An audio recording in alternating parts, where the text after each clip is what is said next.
Rodovia das Lágrimas, misteriosas mortes e desaparecimentos. Numa manhã de primavera em 1990, menos de um ano depois de sua prima de 15 anos ter desaparecido, Delphine Nicol, de 16, foi vista pela última vez saindo de carona de Cithers, uma cidade isolada no norte do Canadá. Ramona Wilson, de 16, que fazia parte do time de beisebol de seu colégio, saiu de casa numa noite de sábado em junho de 1994 para ir a um baile a algumas cidades de distância. Ela nunca chegou ao baile. Seus restos mortais foram encontrados 10 meses mais tarde, perto do aeroporto local. Tamara Shipman, de 22, desapareceu em 2005, deixando um filho pequeno.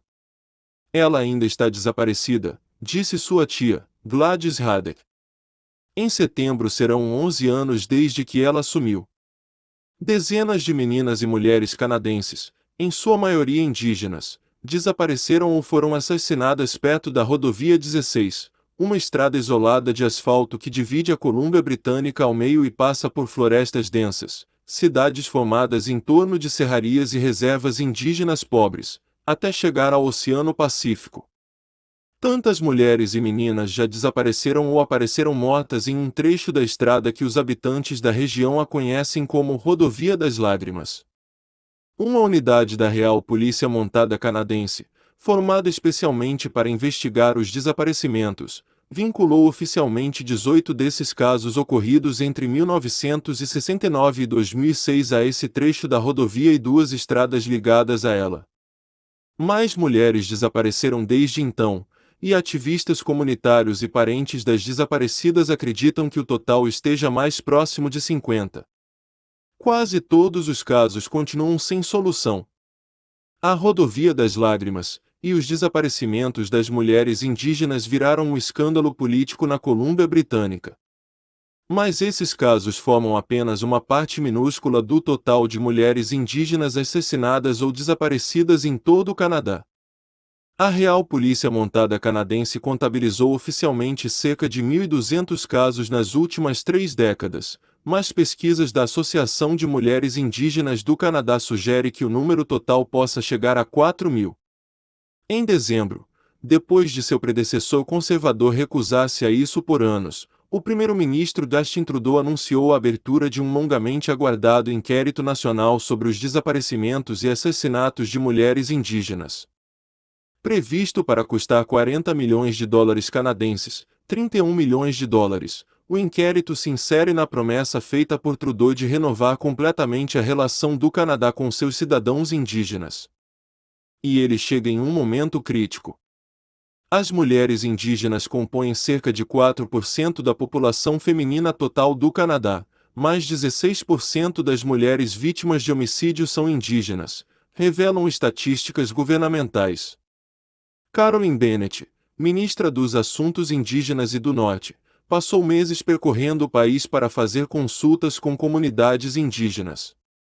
Nessas reuniões, famílias e sobreviventes se queixaram de racismo e sexismo da polícia, que, segundo Bennett, tratam as mortes de mulheres indígenas como inevitáveis, como se a vida dessas mulheres valesse menos. Fica claro que a justiça vem sendo aplicada de modo injusto, ela disse. Uma razão para questionar a estimativa feita pela Real Polícia Montada Canadense, disse Bennett, é que em muitos casos a polícia imediatamente supõe que as mulheres tivessem morrido por suicídio, overdose de drogas ou acidentes, ignorando os protestos de seus familiares que desconfiavam de um crime.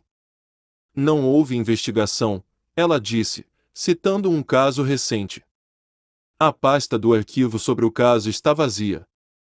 Cobrindo 720 quilômetros entre a cidade de Prince George e o porto de Prince Rupert, no Pacífico, a Rodovia das Lágrimas é ao mesmo tempo um microcosmo do doloroso legado indígena canadense e uma prova séria para Justin Trudeau, em seu esforço para reparar o relacionamento do país com sua população indígena. Numa viagem recente pela rodovia, cenas de natureza belíssima eram pontilhadas por comunidades indígenas arcadas sob o peso do declínio econômico e da lembrança dolorosa de mulheres desaparecidas e assassinadas. Alguns quilômetros depois de Prince George, A rodovia passa entre florestas densas cortadas por estradas de madeireiros e placas ocasionais avisando sobre travessias de alces. Meninas, não peçam carona na rodovia das lágrimas, diz um grande outdoor amarelo erguido ao lado da estrada, mais ao norte. Assassino à solta. Enquanto uma águia voava ao alto, Brenda Wilson, de 49, irmã de uma das vítimas e coordenadora da entidade Carrier Secani Family Services na rodovia das lágrimas, apontou para a parede de árvores sempre vivas que se estende ao lado da estrada. A floresta é densa aqui.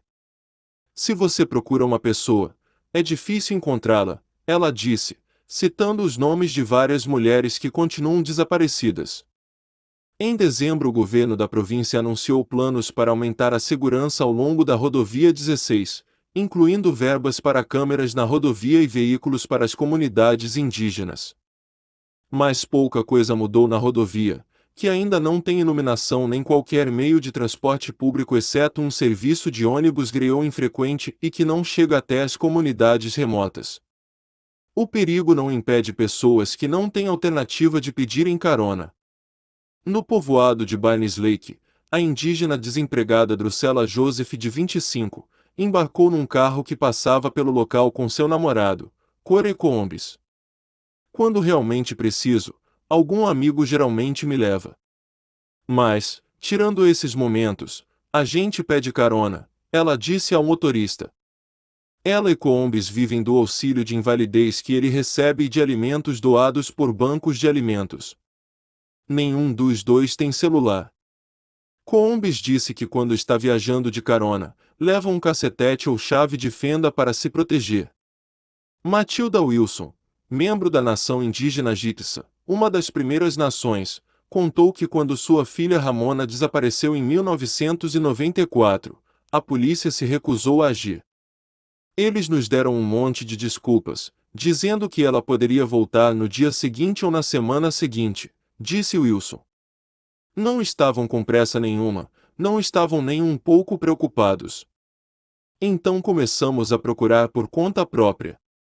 Apesar de ter feito muitas buscas, Wilson, de 65, mãe solteira de 6 filhos, disse que não houve qualquer sinal de Ramona até 7 meses depois de seu desaparecimento, quando ela recebeu um telefonema anônimo dizendo que o corpo da garota estava perto do aeroporto. Policiais revistaram a área, mas não encontraram nada.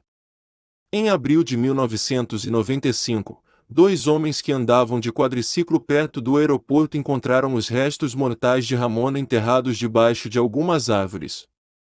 Hoje, flores de plástico e uma cruz de vidro enfeitam o túmulo dela no cemitério de Citers, a algumas quadras da casa de Wilson, numa área reservada para trilhas. Revoltada com a polícia por não ter encontrado a adolescente ou alertado as pessoas sobre o histórico de mulheres desaparecidas perto da rodovia 16, Wilson e sua família organizaram uma caminhada memorial em junho de 1995, que desde então, converteu-se em evento anual, chamando a atenção da mídia e inspirando ativismo da parte das famílias de outras mulheres desaparecidas. Queremos que os casos sejam elucidados. E não vamos desistir, disse Wilson, varrendo folhas do túmulo de sua filha.